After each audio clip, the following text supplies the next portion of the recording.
ઊંઝા પંથકમાં શિવરાત્રી પર્વ ધામધૂમથી ઉજવાયો। શિવાલયો બમ બમ ભોલેના નાદથી ગુંજી ઉઠ્યા।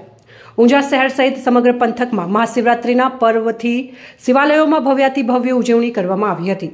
શહેરમાં આવેલ વિવિધ શિવ મંદિરોમાં હર હર મહાદેવના નાદથી ગુંજી ઉઠ્યા હતા અને વહેલી સવારથી જ દર્શન કરવા મોટી સંખ્યામાં ભક્તો ઉમટી પડ્યા હતા। શિવાલયોને રોશનીથી શણગારવામાં આવ્યા હતા। ઊંઝા વૈજનાથ મહાદેવ, કેવલેશ્વર મહાદેવ, નીલકંઠ મહાદેવ, દુધેશ્વર મહાદેવ સહિતના શિવાલયોમાં પણ મહાશિવરાત્રીને લઈને વિવિધ કાર્યક્રમોનું આયોજન કરવામાં આવ્યું હતું અને તાલુકાના ઉનાવા ગામે આવેલ નીલકંઠ મહાદેવ અને હાઈવે પર આવેલા જાળેશ્વર મહાદેવ સહિત મહાદેવના મંદિરોમાં ભક્તો દર્શનાર્થે ઉમટી પડ્યા હતા। આ ઉપરાંત સિદ્ધરાજ જયસિંહના વારસદારો દ્વારા નિર્માણ પામેલ અતિ પ્રાચીન સુણોક ગામે આવેલ શ્રી નીલકંઠ મહાદેવ મંદિર ખાતે પણ મોટી સંખ્યામાં શ્રદ્ધાળુઓ ઉમટી પડ્યા હતા। ગામમાં સાંજના સુમારે શિવજીનો ભવ્ય વરઘોડો નીકળ્યો હતો।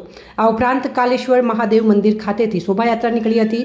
ઊંઝા મહાશિવરાત્રી પર્વ નિમિત્તે દાસજ રોડ પર આવેલ બ્રહ્માકુમારી ઈશ્વરીય વિશ્વવિદ્યાલય ખાતે 88મી વિશ્વ શિવ જયંતિ ઉજવણી કરવામાં આવી હતી। ભવ્ય શોભાયાત્રા શહેરના રાજમાર્ગો ઉપર નીકળી હતી।